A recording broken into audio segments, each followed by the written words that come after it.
Bonjour et bienvenue, voici notre tour d'horizon économique, géopolitique, énergétique et boursier. Nous sommes le jeudi 29 février, ça n'arrive que tous les 4 ans. Et pour comprendre comment tourne la planète finance, c'est sur l'inforruptible et nulle part ailleurs. Et la thématique du jour, ce sera... Mais qui va remplacer Joe Biden ? Oui, un tout dernier sondage paru aux États-Unis nous apprend que presque 50% des Américains et 50% des démocrates pensent que Joe Biden ne pourra pas concourir pour un second mandat. Alors qui pour le remplacer ? Eh bien, la rumeur, c'est Obama ou Obama.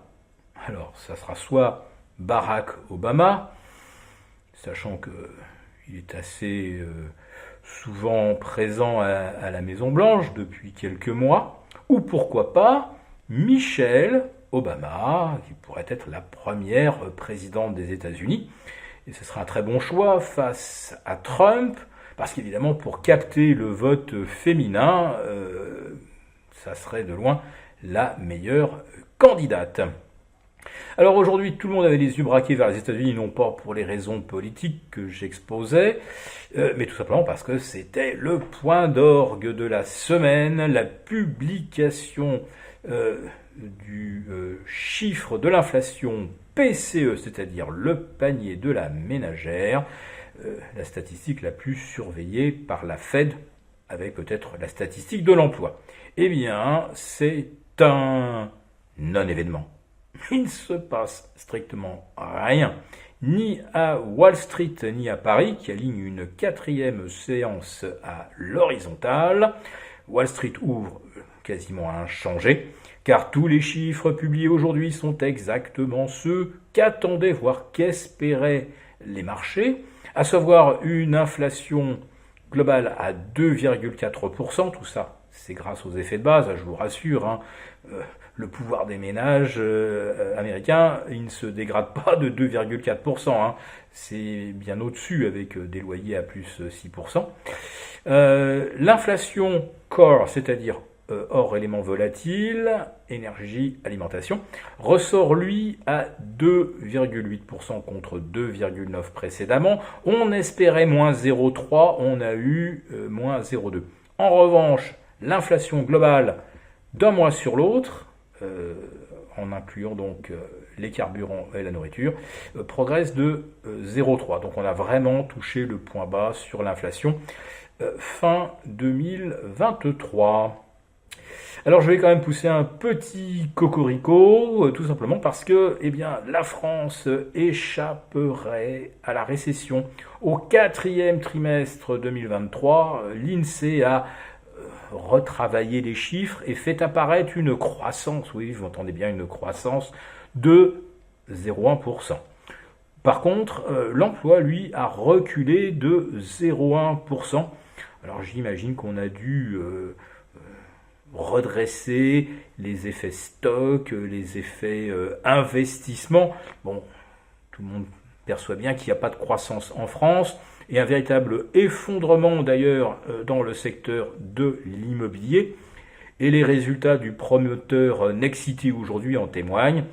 Nexity, donc résultat divisé par 10, et un cours qui plonge de près de moins 20%. Bon, il fallait un petit peu s'y attendre, mais enfin quand même, là, la douche, elle est particulièrement froide. Donc c'est évident que c'est pas avec l'immobilier qu'on va relancer la croissance française. Alors, pourquoi pas un grand emprunt ou un grand plan d'épargne européen pour flécher l'argent là où on en aurait besoin. L'idée vient de notre génie Bruno Le Maire. Oui, ça serait un grand plan d'épargne pan-européen. Un vrai génie, oui, Bruno, car ce PEP existe déjà. Mais oui, il existe déjà un plan d'épargne pan-européen qui est accessible aux épargnants de plusieurs pays d'Europe, sauf chez nous en France. Oui, vous allez dire gag. Ben non, pas gag. Monsieur Le Maire se propose de réinventer quelque chose qui existe déjà. Alors lui, il y ajoute quand même sa patte personnelle, puisqu'un grand plan d'épargne pan-européen inclurait une partie de mutualisation de l'épargne et une affectation pour tel ou tel domaine qu'on voudrait pousser, qui résulterait effectivement d'une décision collégiale au niveau de l'Europe. Alors évidemment, ça ne va pas voir le jour tout de suite, ça pourrait mettre des mois. Alors on espère que d'ici là, évidemment, notre président aura résisté à la tentation de déclencher une troisième guerre mondiale atomique, histoire de laisser son nom dans l'histoire. Mais on peut peut-être se rassurer avec les propos de notre ministre étranger aux Affaires, qui d'ailleurs passe ses journées à lire les notes de l'Élysée, et qui affirme que la France, pour l'instant, n'est pas, en tout cas, n'enfreint pas les règles qui la placeraient dans une situation de co-belligérance. Alors je rappelle que la co-belligérance, c'est pas celui qui joue avec le feu qui décide qui est co-belligérant, c'est l'adversaire ou l'ennemi. Voilà, c'est juste un petit rappel. Voilà, donc pour Monsieur Le Maire, le PEP existe déjà et la co-belligérance, on y est déjà, mais vous le voyez, les marchés s'en fichent complètement. 4e séance de stagnation du CAC de l'Eurostoxx.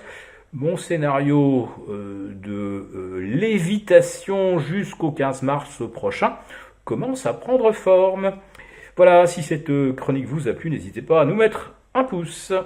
Pour vous remercier de votre fidélité, vous pouvez télécharger gratuitement, en suivant le lien ci-dessous, un guide complet sur l'achat d'or physique qui représente un investissement de choix en période économique incertaine et surtout d'inflation. N'oublions pas que depuis un an, l'or a gagné 12%. Merci et à bientôt. Merci beaucoup d'avoir regardé cette vidéo. N'hésitez pas à réagir dans les commentaires ou à liker et partager cette vidéo si le contenu vous a plu. Et pour ne rater aucune de nos prochaines émissions, vous pouvez vous abonner à notre chaîne et activer les notifications. Et pour plus de contenu, n'oubliez pas que le dernier rapport rédigé par nos experts est accessible en cliquant sur le lien de description. On se retrouve tout de suite dans les commentaires et je vous dis à très bientôt pour une prochaine vidéo.